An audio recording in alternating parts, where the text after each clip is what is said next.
and about 1.4 million of them are female. Chapter 1. First, a bit of history. Soccer, or football as it is called in many countries, including England, is the most popular sport around the world. It has a very long history. It can be traced back more than 2,000 years to Asia, the Americas, and Europe. But the modern-day version of the game began in England. There, in 1863, the Football Association, FA, was formed. It set rules for the game. These include forbidding tripping opponents or touching the ball with the hands. At first, football was entertainment for the British working class. By the late 19th century, as many as 30,000 people would come to watch the big matches. As the popularity of the sport grew, women wanted to play. They wanted to create women's teams and leagues. Would they be allowed to do this? The Football Association would not get involved. They had set the rules for men's games only. In the late 1800s, women didn't have the same rights as men. They were expected to be proper and ladylike and stay at home to care for their families. They were not supposed to be running around a muddy football field. But women were determined to take part in the sport they enjoyed. The first women's international match took place in 1881 when England played against Scotland. Between 1881 and 1897, more than 120 organized matches were recorded. But there still wasn't an organization like the FA to watch over and record matches or tournaments.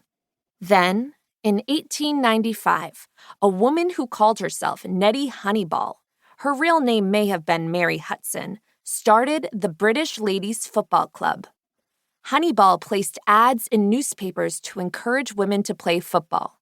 She often said that women are not ornamental and useless creatures, and that the manly game could be a womanly game as well. On March 23, 1895, the first women's match that played by FA rules took place in London. The women's teams represented North and South London. The match was advertised in newspapers. About 12,000 people came to watch. Many of the onlookers cheered, but lots of others shouted awful things at the players. Several newspapers ran articles making fun of the women players' appearance and the way they dressed. None of this stopped Nettie Honeyball, though. She took the British Ladies Football Club on a tour of England. The women played on men's fields and in men's stadiums. Unfortunately, by the end of the tour, only a few hundred fans were showing up. The first attempt to make women's football popular was not a success. What was going to happen to women's football? No one was quite sure. Chapter 2. A War Changes Everything. World War I began in 1914 after the murder of an Austro-Hungarian nobleman. This terrible war lasted from 1914 through most of 1918. Strangely, it helped to save women's football in Britain. The two sides of World War I. Most World War I battles took place in Europe, Africa, and the Middle East. Germany, Austria-Hungary, Bulgaria, and the Ottoman Empire banded together on one side. They called themselves the Central Powers.